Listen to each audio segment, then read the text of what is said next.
What would Marcus Aurelius, emperor, philosopher, and master of inner discipline, say if he met the narcissists of our world today?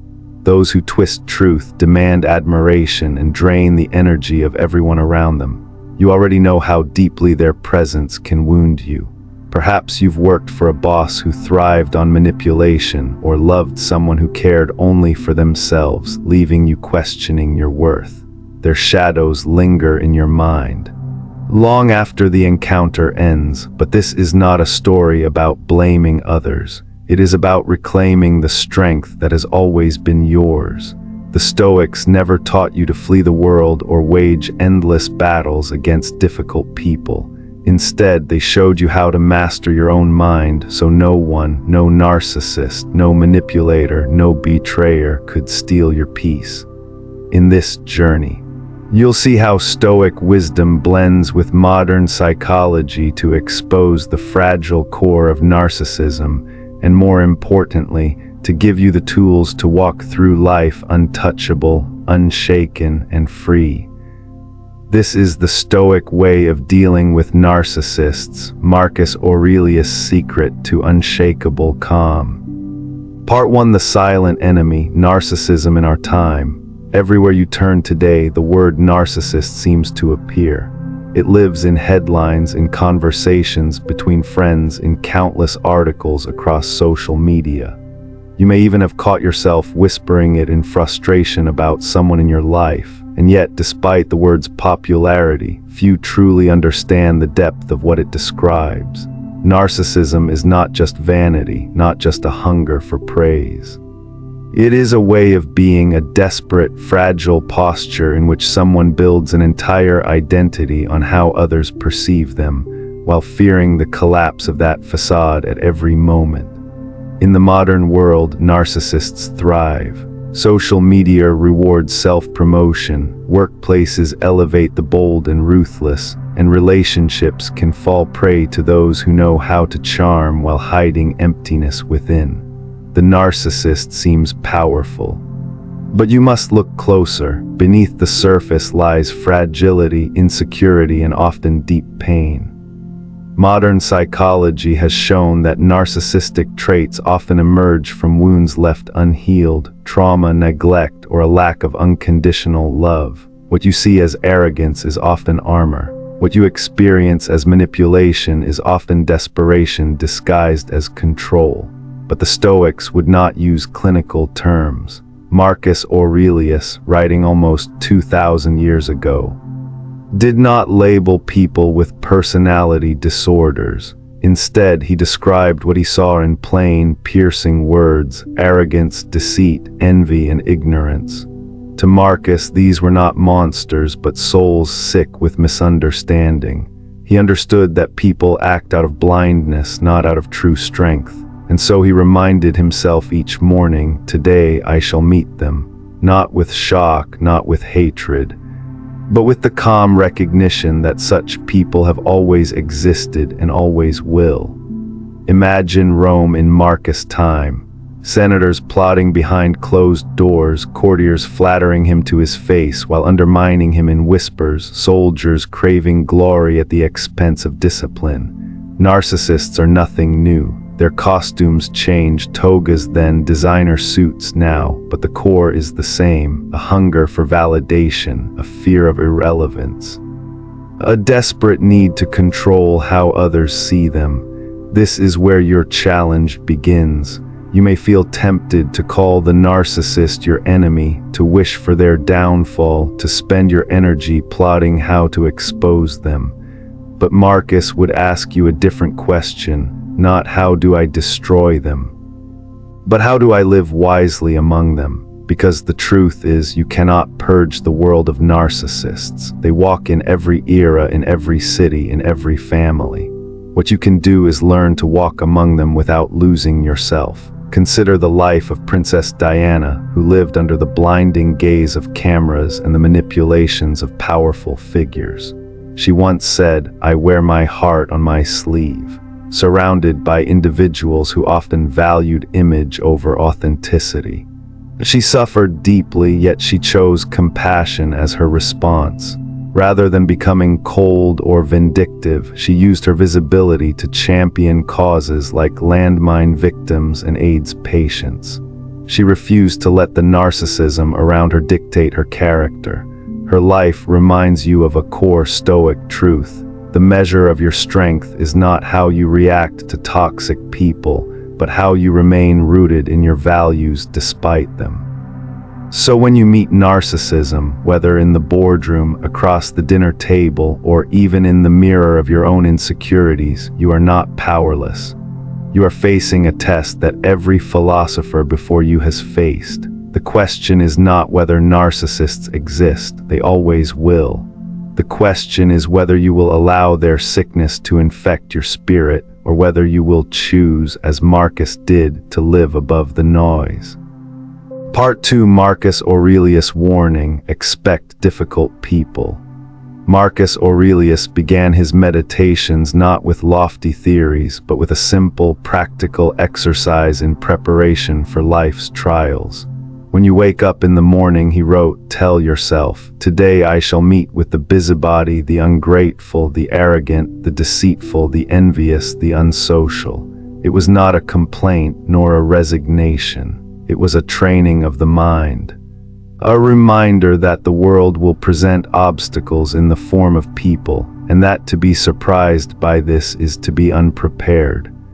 This habit is what the Stoics called premeditatio malorum, the premeditation of evils. You picture beforehand what difficulties you will face, so when they arrive, they do not feel like betrayal but confirmation. And what better description of the narcissist than Marcus' list: arrogant, envious, deceitful, ungrateful. Narcissism is simply one of the many masks that human folly has worn across the centuries. What you encounter in a toxic boss or a manipulative ex-partner is not a new phenomenon, but the same arrogance that Marcus walked among in the Roman court. The costumes have changed, but the essence has not. Notice the genius of Marcus' counsel. He does not say, if I happen to meet arrogant people today. He says, today I shall meet them. Certainty, not possibility. Why? Because when you lower the expectation that people will be kind, humble, and grateful, you remove the sting of disappointment. The narcissist's behavior no longer shocks you. It is not a violation of the natural order, it is part of it. And because you expect it, you can prepare your mind to meet it with steadiness rather than resentment. Modern psychology echoes this wisdom. Therapists working with victims of narcissistic abuse often stress the importance of realistic expectations. If you expect a narcissist to show empathy, you set yourself up for heartbreak. If you expect honesty, you set yourself up for betrayal. But if you expect manipulation, arrogance, or self-absorption, then you can protect your peace by no longer leaning on what they cannot give. This is not cynicism, it is clarity. It is the refusal to live in illusions. Think of Abraham Lincoln during his presidency. He faced rivals who belittled him, generals who defied him, and politicians who schemed against him. One senator mocked him as the original guerrilla, yet Lincoln never lashed out in equal measure. He expected such treatment. He knew that leadership attracted slander, envy, and arrogance, and because he anticipated it, he could stay calm, steady, and focused on the higher mission of holding the nation together. His example reminds you that expecting difficult people is not pessimism, it is armor. Now consider your own life. How many times have you been blindsided by someone's selfishness? How often has your peace been shattered because you thought, I can't believe they treated me this way? But if you had begun the day as Marcus advised, telling yourself, today I will meet arrogance, envy, and deceit, then you would not have felt as though the universe had wronged you. You would have said instead, ah yes, here it is, exactly as expected. This is the power of premeditation. It allows you to meet narcissists without surprise, without bitterness, and without surrendering your composure. They act as they always do, but you are no longer destabilized. You are free to respond, not with anger, not with despair, but with calm clarity. And in that calm, you regain what the narcissist always seeks to steal: your attention, your energy, your peace. So tomorrow morning, as you open your eyes, echo Marcus' words. Tell yourself, today I will meet arrogance. Today I will meet deceit. Today I will meet vanity. Do not whisper it with resentment, but with calm preparation. Because once you accept that these people are part of the day, they lose their power to shock you, and when they cannot shock you, they cannot control you. That is Marcus' timeless warning and his quiet shield against the difficult people of every age. Part 3: What psychology reveals about narcissists. You may think of narcissism as an ancient problem described in philosophical terms, but modern psychology has given us a sharper lens to understand it. What Marcus called arrogance and deceit, psychology now describes as narcissistic personality disorder, or at least narcissistic traits. At its core, it involves grandiosity, a hunger for admiration, and a striking lack of empathy. But what makes it truly dangerous is its capacity for manipulation. The narcissist learns how to make you feel small, guilty, or dependent so that you feed their fragile sense of superiority.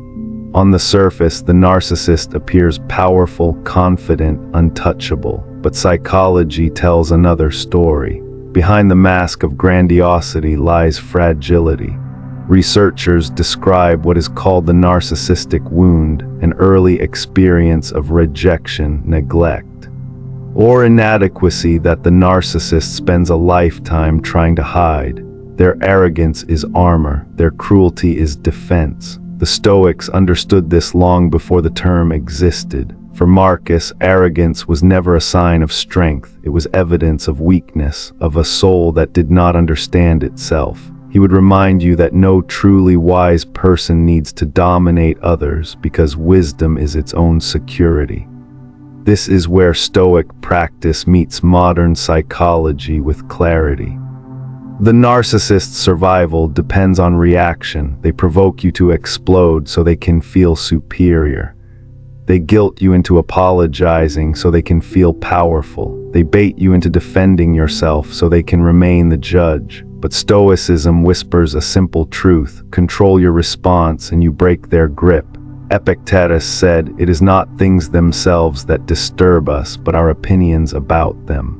The narcissist counts on your opinions, your judgments, your emotional reactions. When you refuse to give them that energy, their power collapses.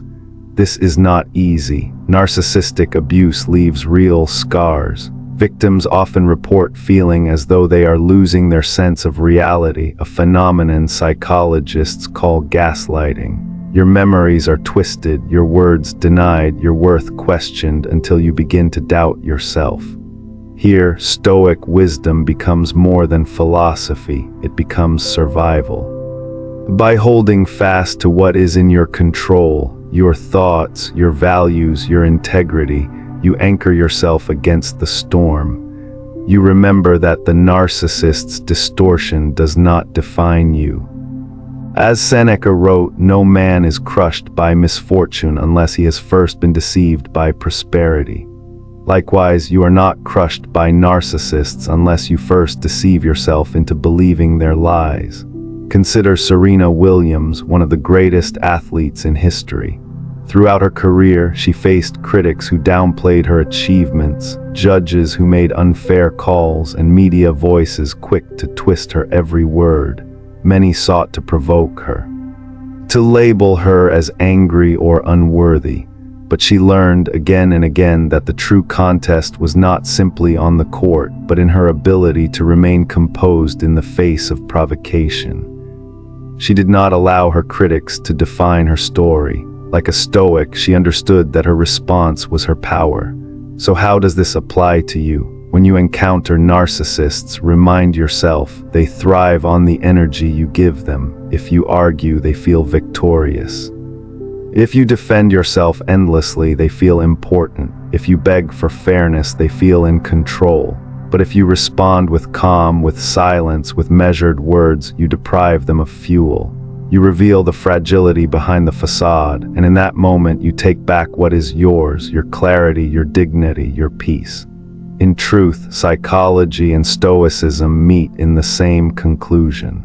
The narcissist's sickness is not yours to heal, but neither is it yours to carry. Their chaos belongs to them. Your power is in learning, as Marcus did, that arrogance is weakness in disguise, and that your greatest defense is not to enter their game at all. Part 4: The Stoic Shield, Indifference as Power. If there is one quality that strips the narcissist of their influence over you, it is indifference. Not the cold indifference of apathy, but the deliberate, disciplined indifference that the Stoics called apatheia, freedom from destructive passions. This does not mean you feel nothing, nor that you accept abuse. It means that you refuse to let someone else's poison become your own. It means that their insults, provocations, and manipulations arrive at the door of your mind, and you choose not to let them enter. Marcus Aurelius gave himself this reminder: if anyone can refute me, show me I'm making a mistake, then I'll gladly change, for I seek the truth which never harmed anyone. The harm is in clinging to your own self-deception and ignorance. Here lies the contrast. The narcissist cannot endure being corrected. Their ego is too fragile. You, on the other hand, must cultivate the strength to remain unmoved when attacked and open when shown the truth. That is the Stoic shield: composure under insult, flexibility under correction. Why does indifference work so powerfully against narcissists? Because they survive on reaction. Your anger gives them attention. Your tears give them proof of power. Your desperate explanations give them control of the stage. But when you respond with calm, when you withhold the emotional charge they crave, their performance collapses. Indifference is not weakness, it is strategy. It denies them the very oxygen they need. Modern psychology affirms this. Therapists often advise what is known as the gray rock method when dealing with manipulative personalities. You become as uninteresting and unreactive as a gray rock. You do not feed drama. You do not supply emotional energy. You do not dance to their rhythm. This does not mean you erase your humanity. It means you deny them the hooks they are fishing for. In Stoic language, you place your peace under your own jurisdiction. Picture a workplace scenario. Your boss, a classic narcissist, tries to provoke you in a meeting, belittling your work in front of colleagues, waiting for you to blush, defend yourself, or stammer in frustration. Instead, you take a breath. You listen calmly, acknowledge the comment with steady composure, and continue presenting your facts without anger. The room feels the imbalance shift. Your calm silence disarms him, because he cannot play the game without your participation. In that moment, you embody Marcus' counsel. You are not shaken by what lies outside your control. History offers another example, this time from the life of Queen Elizabeth I of England. Surrounded by political rivals, constant plots, and foreign threats, she learned that reacting emotionally to every provocation would only weaken her rule. Instead, she cultivated a kind of regal indifference, listening to insults or criticisms without visible anger, maintaining composure even when members of her own court tried to undermine her. This steadiness not only preserved her dignity, but also disarmed those who hoped to provoke rashness. Like a Stoic sovereign, she understood that her greatest power was not in silencing every critic, but in refusing to let their words dictate her state of mind.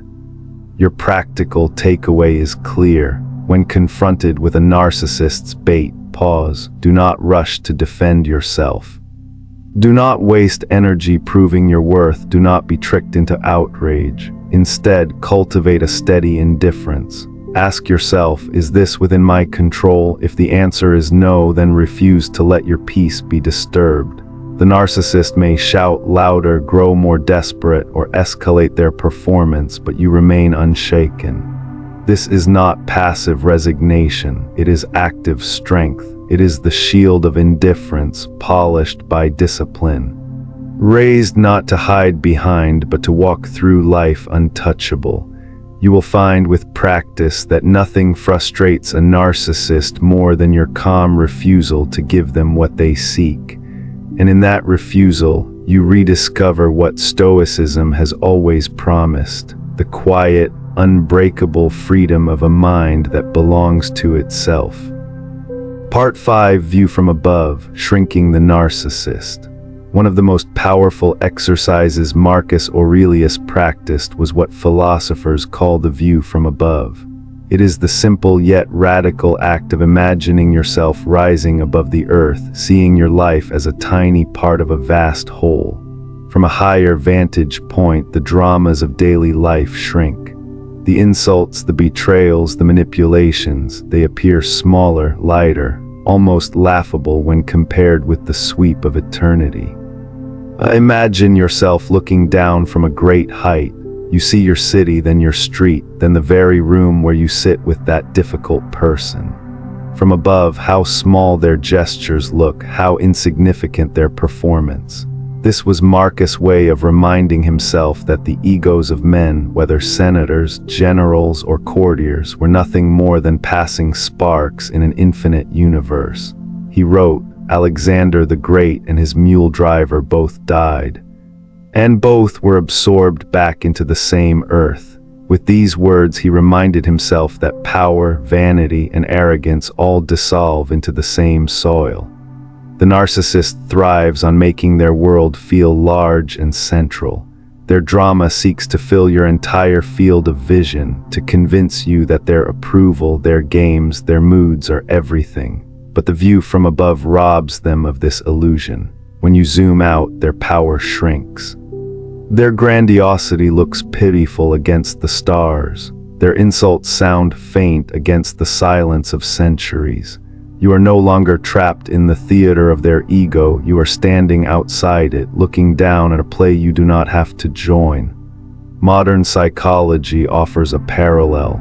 Cognitive reappraisal, a technique used in therapy, encourages you to reframe distressing experiences by changing perspective. When you place a narcissist's behavior in the larger frame of your entire life, or even in the cosmic frame of human history, its emotional weight diminishes. What once felt like a crushing insult becomes a passing annoyance. What once seemed unbearable becomes manageable. The narcissist's manipulation loses its grip because you no longer treat it as central to your being. Think of astronaut Chris Hadfield, who spent months aboard the International Space Station. Orbiting hundreds of miles above Earth, he looked down at cities, wars, and borders, all invisible from that height.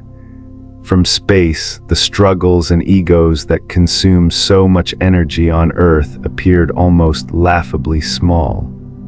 Hadfield often spoke of the overview effect, a profound shift in perspective astronauts feel when they see the planet as a tiny, fragile sphere in the vastness of space. The conflicts that once seemed enormous shrink against that cosmic backdrop. Like Marcus Aurelius practicing the view from above, Hadfield discovered that distance dissolves the illusion of importance that ego and power games create. From that height, no narcissist's drama can dominate you. You can do the same. The next time a narcissist tries to pull you into their storm, pause and rise in your imagination. See them as one small figure in a city of millions, in a nation of millions more, on a planet spinning through infinite space. See their vanity and cruelty dissolve into the same mortality that awaits every person. Realize that their drama is not the center of the world, not the axis on which your life turns. It is only noise at the edges of a much greater symphony. Your practical exercise is simple. Whenever you feel the pull of a narcissist's games, step back and visualize from above.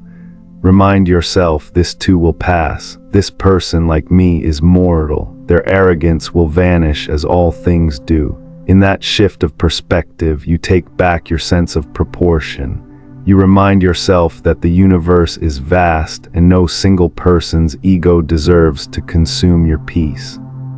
The Stoics believed that true strength comes not from dominating others, but from seeing them rightly. By viewing the narcissist from above, you see them not as giants to fear, but as fragile beings playing small roles on a fleeting stage. And when you hold that vision, their grip over you dissolves. You become once again what the Stoics urged you to be: calm, steady, and free. Part 6: Virtue against Vanity, Stoic Justice in Action. The narcissist thrives on vanity. Their sense of worth depends on admiration, recognition, and the illusion of superiority. For them, life is a mirror, and every interaction is a chance to polish their reflection. But for the Stoic, the mirror is irrelevant. Your worth does not come from applause or reputation, but from your alignment with virtue. This is where you disarm the narcissist most completely, not by exposing their flaws, but by embodying your principles so fully that their games no longer matter.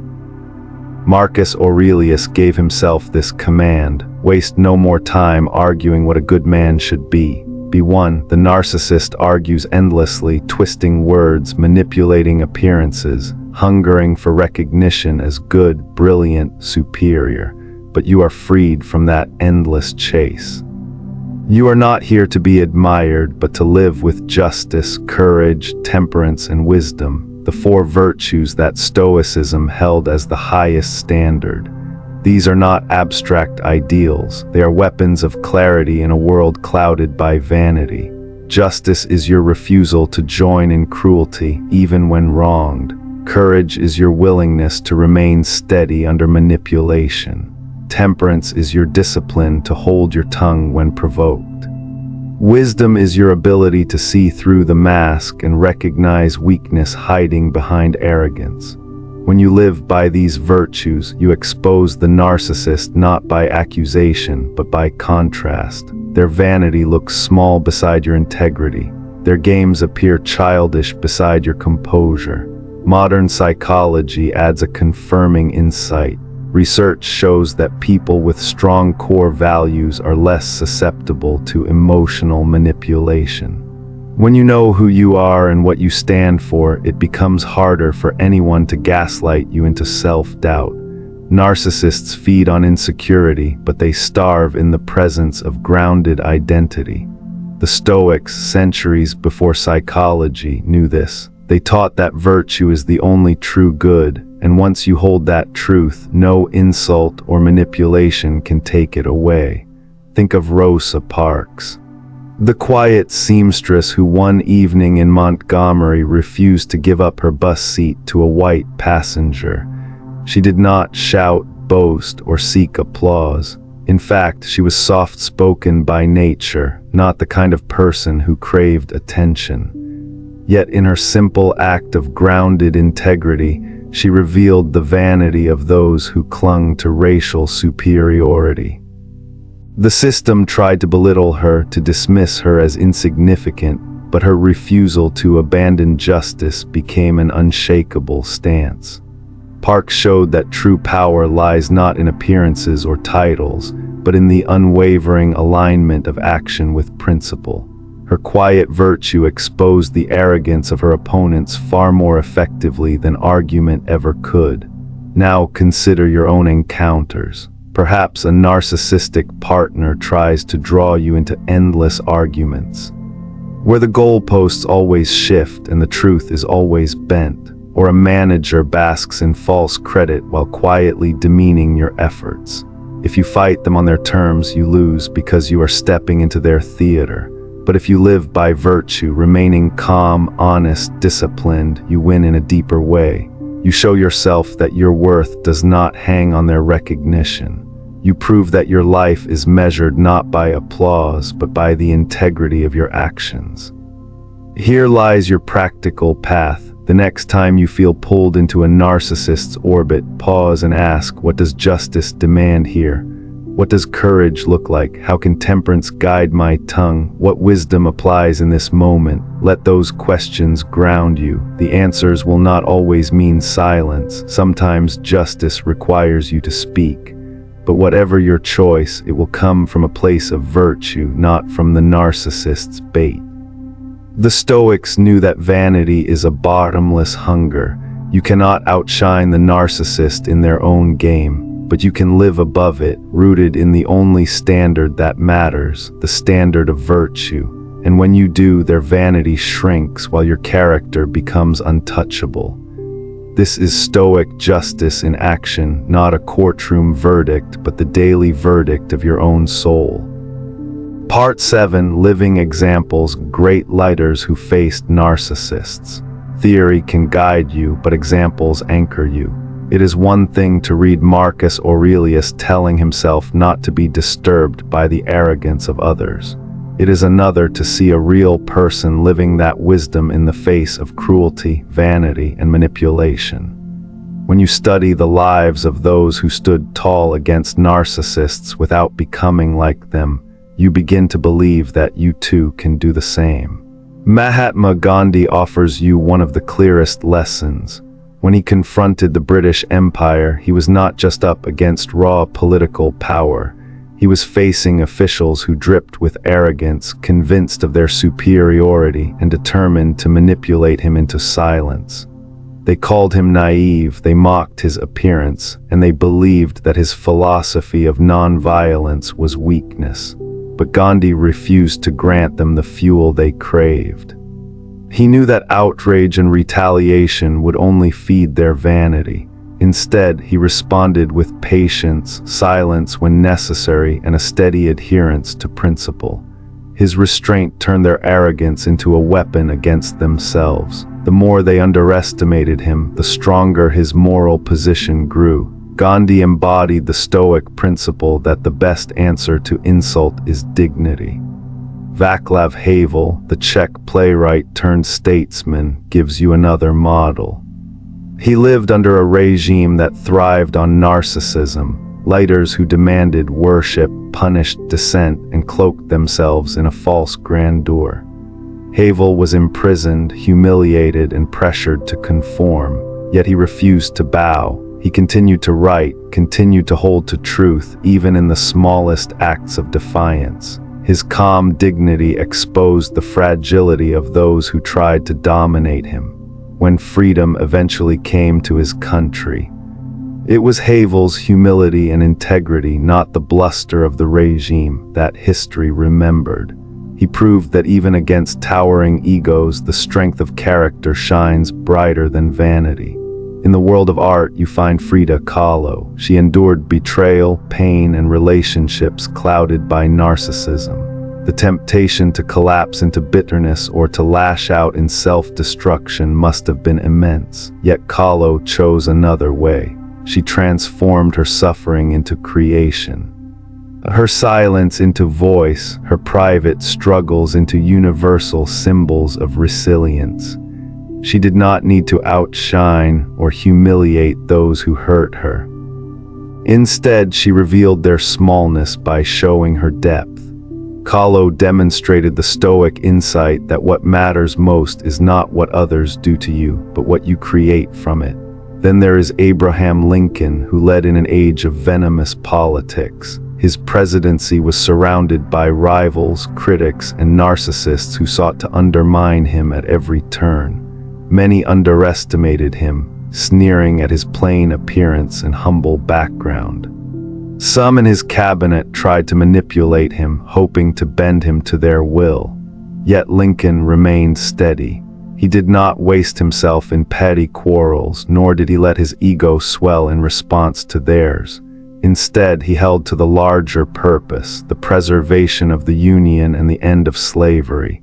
His patience, his ability to absorb insult without losing vision, made him one of history's most admired leaders. Lincoln embodied what Marcus Aurelius taught: the best revenge is not to be like your enemy. Modern psychology helps you see why these examples matter. Narcissists thrive on your reaction. They seek to provoke, to control, to pull you into their storm. When Gandhi refused to answer insult with anger, when Havel endured humiliation with dignity, when Kahlo transformed pain into art. When Lincoln ignored vanity and focused on vision, they all deprived the narcissist of fuel.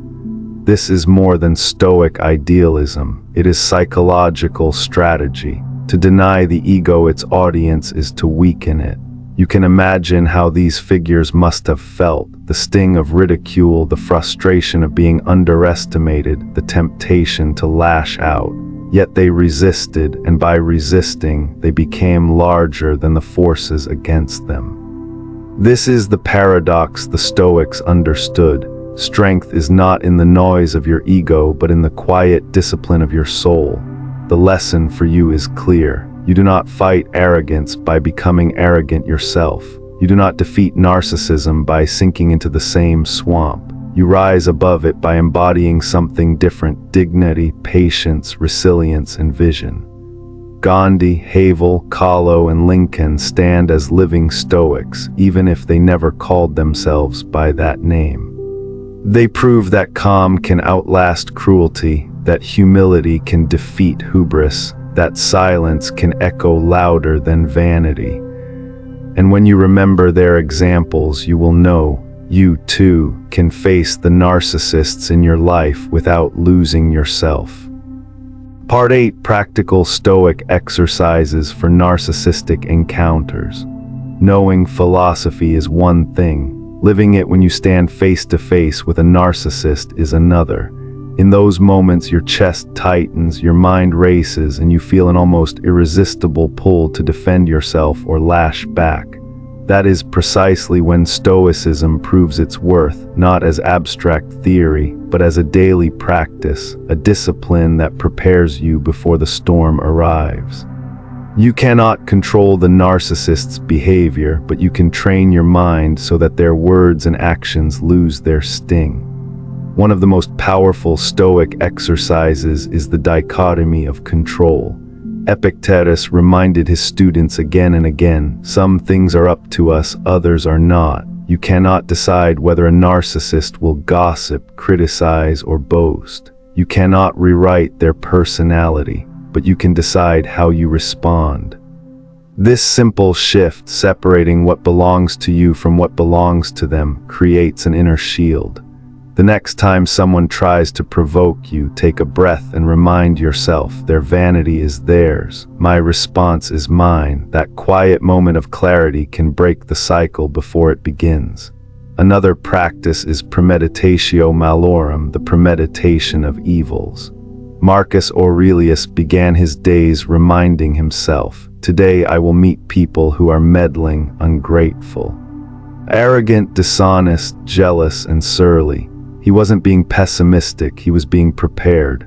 When you expect narcissistic behavior, it cannot shock you. You meet it like a traveler expecting rain who has already packed a cloak. Imagine yourself walking into a meeting already knowing someone will boast or belittle. Instead of feeling ambushed, you nod inwardly and think, just as I prepared. That simple foresight robs the narcissist of their power to catch you off guard. A third exercise is negative visualization. Picture for a moment the worst-case outcome of an encounter. Perhaps your colleague dismisses your idea in front of others, or a family member turns the conversation into a performance about themselves. Now ask, what is the real damage? Will their words destroy your character? Will their vanity erase your values? Almost always the answer is no. By rehearsing the loss, you make yourself stronger. You learn to say, as Seneca once wrote, he who has anticipated the coming of troubles takes away their power when they arrive. Modern psychology aligns with these ancient tools. Cognitive behavioral therapy, born from Stoic roots, teaches you to challenge distorted thinking. When a narcissist says something cutting, your first thought might be, they've humiliated me in front of everyone. But CBT reminds you to pause and test that thought. Is it humiliation or just their attempt to inflate themselves? By reframing the moment, you turn an attack into an empty gesture, instead of absorbing their poison. You watch it fall harmlessly to the floor. One practical way to embody this is through journaling, the same practice Marcus Aurelius used in his meditations. At the end of the day, write down the encounters that tested you. Record what was said, how you felt, and how you responded. Then ask yourself, did I act in line with my values or did I get pulled into their game? This daily reflection not only strengthens self-awareness but also builds resilience. Over time, you'll notice patterns, and in noticing, you gain mastery. Consider the example of Viktor Frankl, the psychiatrist and Holocaust survivor. Though he lived through unimaginable cruelty, he discovered a truth that echoes Stoicism. Everything can be taken from a man but one thing, the last of the human freedoms, to choose one's attitude in any given set of circumstances. Though Frankl endured suffering far worse than the petty manipulations of a narcissist, his lesson still applies. No one can rob you of your freedom to choose your response. That is the ultimate Stoic exercise practiced in the fire of life itself. Here's a simple sequence you can apply the next time you face a narcissist. First, pause. Silence breaks their rhythm. Second, recall the dichotomy of control. This belongs to them, not to you. Third, visualize the worst-case outcome and see that you can survive it. Fourth, choose to act or not act in a way that reflects your values. This is not about winning an argument. It is about winning your inner peace. In practicing these exercises, you discover a paradox. The narcissist believes they are powerful because they dominate the room, command attention, and manipulate emotions. But the real power belongs to the one who remains calm. Your serenity, your refusal to be provoked, exposes their vanity for what it is, insecurity wrapped in noise.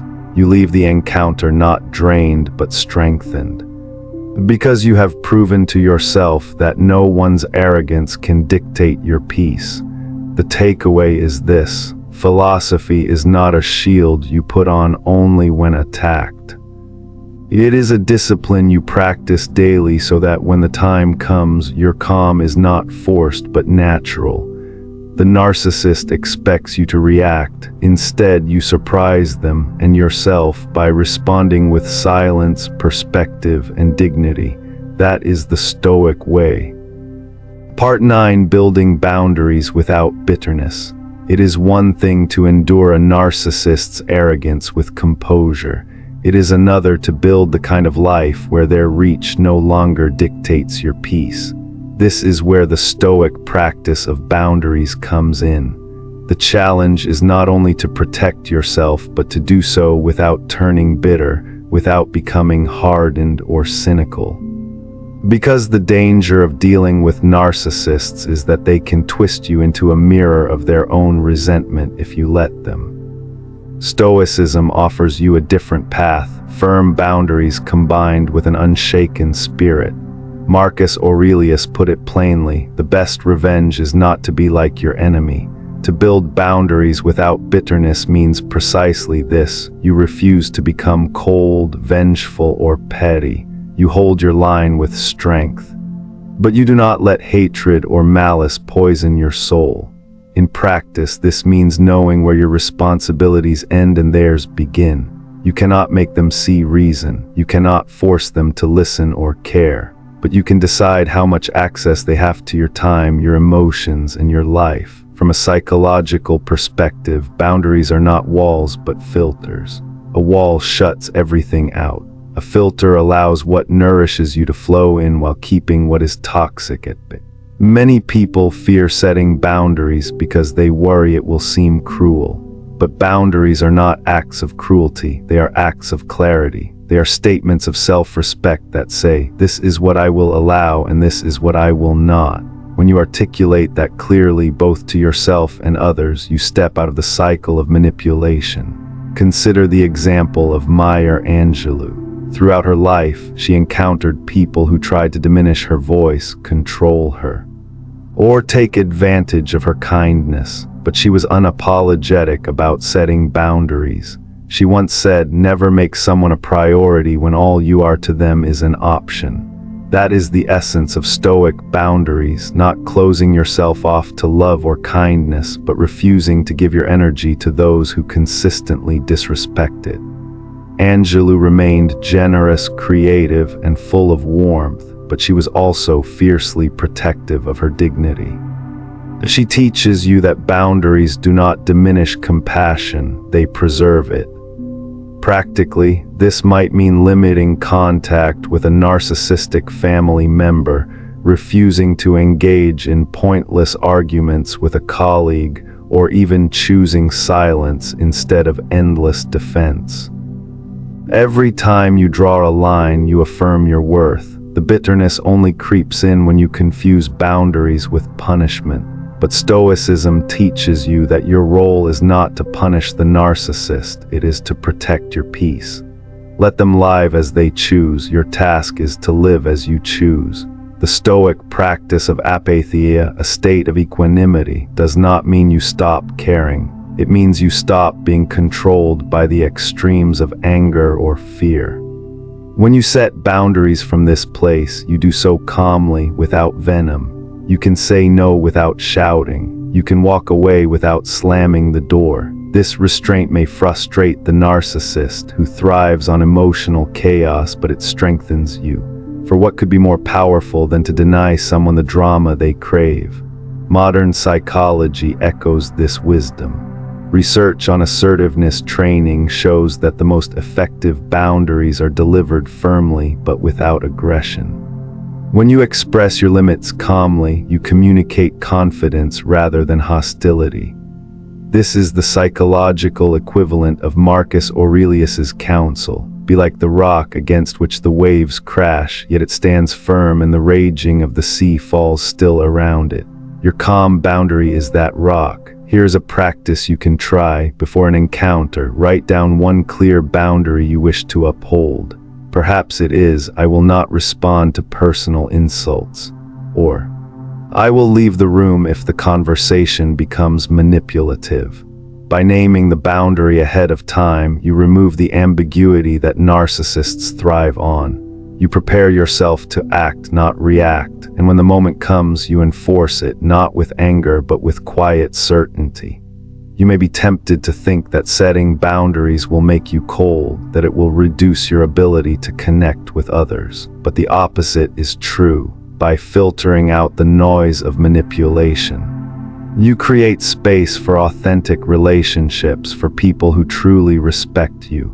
You clear the soil of weeds so that better growth can take root. Far from making you bitter, boundaries free you to live with more joy and generosity. The takeaway is simple but profound. You are not responsible for fixing narcissists, for enduring their games endlessly, or for sacrificing your peace at the altar of their ego. Your responsibility is to live with dignity, to guard your energy, and to preserve your capacity for compassion. Boundaries are not a withdrawal from life. They are a declaration that your life is too precious to be wasted in endless conflict. When you set them without bitterness, you discover a paradoxical strength, the ability to be both unyielding and kind, firm yet free. That is the mark of true Stoic power. Living above the noise, in the end, narcissists will always exist. You cannot change their hunger for control, their endless need for validation, or their refusal to see beyond themselves. But you can change how you meet them. This is the heart of Stoicism, not bending the world to your will, but mastering your response to it. Marcus Aurelius reminded himself daily, "You have power over your mind, not outside events. Realize this, and you will find strength." When you live by this truth, the noise of narcissists becomes just that, noise. It no longer pierces your soul or steals your peace. You learn to stand like a rock against the waves, calm and unmoved. Psychology confirms what the Stoics knew. Resilience is not built by eliminating struggle, but by cultivating inner strength. Each time you refuse to be baited, each time you set a boundary without bitterness, you prove to yourself that their chaos cannot command you. And this is where your victory lies, not in revenge, not in shouting them down, but in living above the noise. Your calm, your clarity, your unshaken spirit, that is the justice they cannot touch.